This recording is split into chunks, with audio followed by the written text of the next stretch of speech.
I believe that the U.S. China trade over the last 40 years has been hugely beneficial, both for China and the United States. China's rise has scared the U.S. Now they're protectionist. Not a good idea. You know, the U.S. might press them to take a side, but if they stick together as 700 million, they can say, don't push us to take a side. We're friends with China. We want to be friends with the United States. We don't want to choose sides. Well, China has been maintaining GDP around 5% in the past few years. What do you oversee China's economy and its contribution to the whole world economy growth? China is not only very dynamic, it's the main trading partner of most of the world, but it's also technologically extraordinarily dynamic. And this is very, very important, whether it's AI and DeepSeek, of course, we all know about that in the world, but also China's now the leader by far of electric vehicles.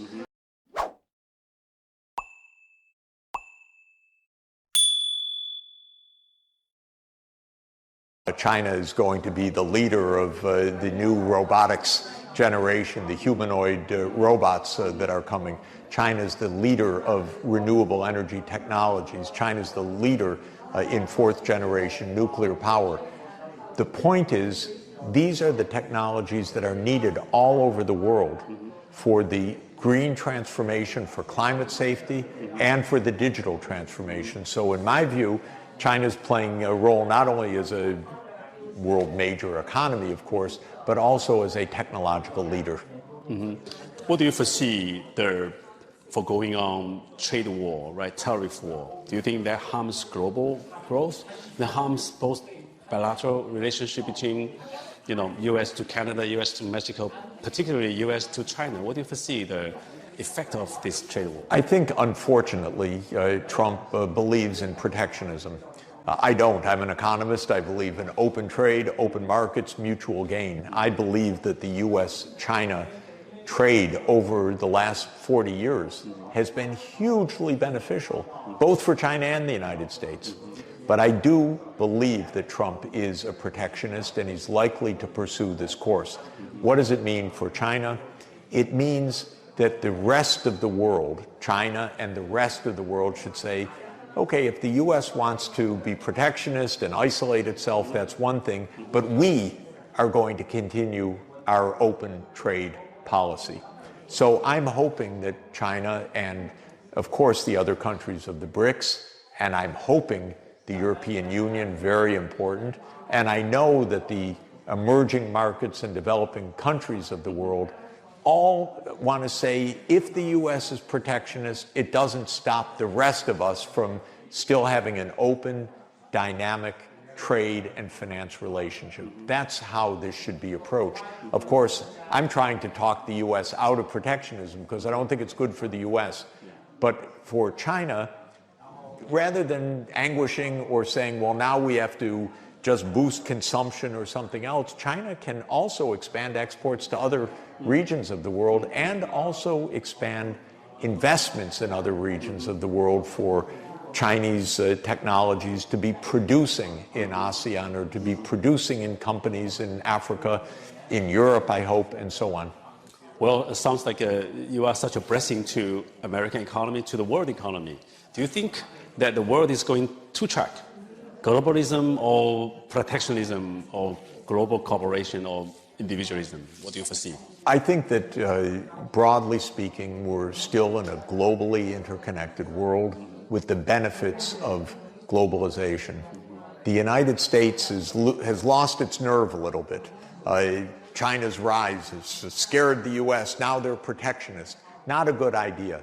I hope that the United States returns to normal openness with more confidence and yes, go out and compete, make business, but don't be protectionist. This is what I'm hoping.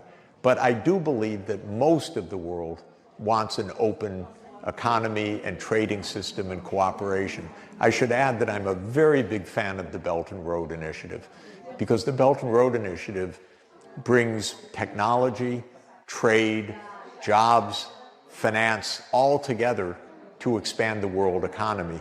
And so I think what China is leading with the Belt and Road Initiative is extremely important for the world, but also excellent for China in building those strong economic relations with the rest of the world. Yeah. Talking about Belt and Road Initiative, are you optimistic about Belt and Road Initiative for the next 4 years? Or what is your, I'd say go for it and expand it.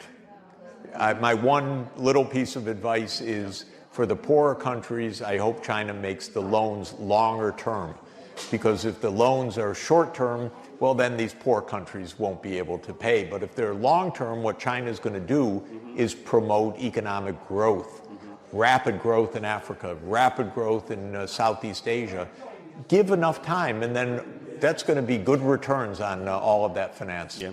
Historically, the Chinese has been acting as peacemaker and business merchandiser, right, across the Silk Road, right? But some media networks claiming China is playing threat to certain countries in Africa, in Middle East. Do you think the Chinese companies, are they making constructive improvements such as infrastructure, constructions, right, technology transfer in those continents, Africa, Middle East, Asia? Not only do I believe it, I see it on the ground with my own eyes. I was recently in Ethiopia, and I was visiting farmers that were making far more money than they were before. Why? China helped provide electrification, and China provided rail from Addis Ababa to Djibouti. Now these farmers are growing cash crops, making a lot of money because the infrastructure is there. That's what China made possible. So I haven't seen any threats, only the benefits of trade and investment. This is my own experience with my own eyes. That is the solution to end poverty in Africa. It is, because China grew so fast between 1980 and today. Africa can achieve very, very rapid growth, but it needs investment, training, skills. But China's a kind of roadmap for that. So I tell my African friends and counterparts, look at what China achieved. You should go the same route. Professor Sachs, you are a renowned economist. You are so famous in economy policies. What do you want to suggest Chinese leaders? What do they need to do to continue to make economy better, to contribute to global economy? China is making wonderful initiatives, seeing itself not only as a very dynamic, successful economy, but also as helping the whole world to achieve this. The Global Development Initiative, the Global Civilizations Initiative, the Belt and Road Initiative.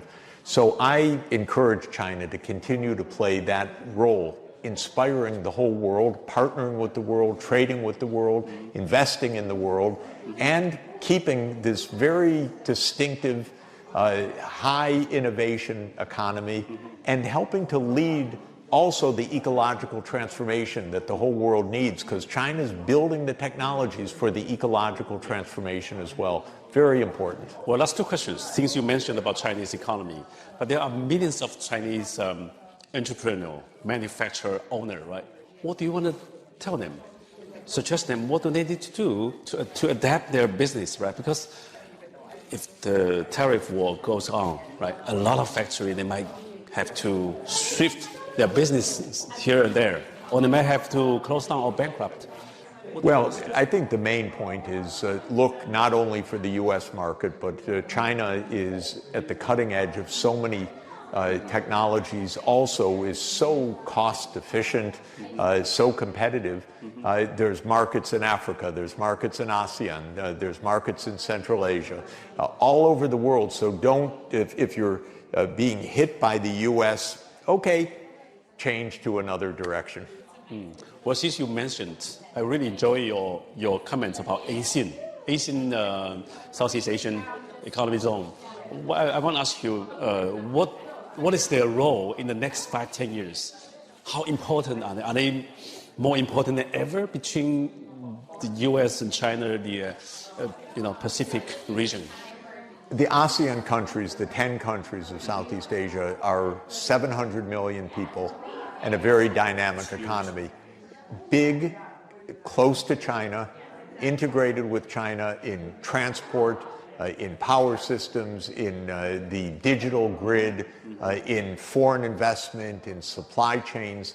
That's a very strong relationship. Right. One of the areas that I'm working in is trying to help bring the greater Bay Area, Hong Kong, Shenzhen, Guangzhou, the greater Bay Area, together with the ASEAN countries, because that is such a great fit for economic development. How difficult those ASEAN countries, do they have to take side?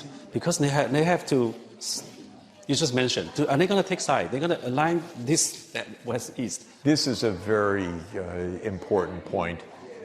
You know, the U.S. might press them to take a side, but if they stick together as 700 million, they can say, don't push us to take a side. We're friends with China. We want to be friends with the United States. We don't want to choose sides. Last question. Would you like to give a comment on Shanghai?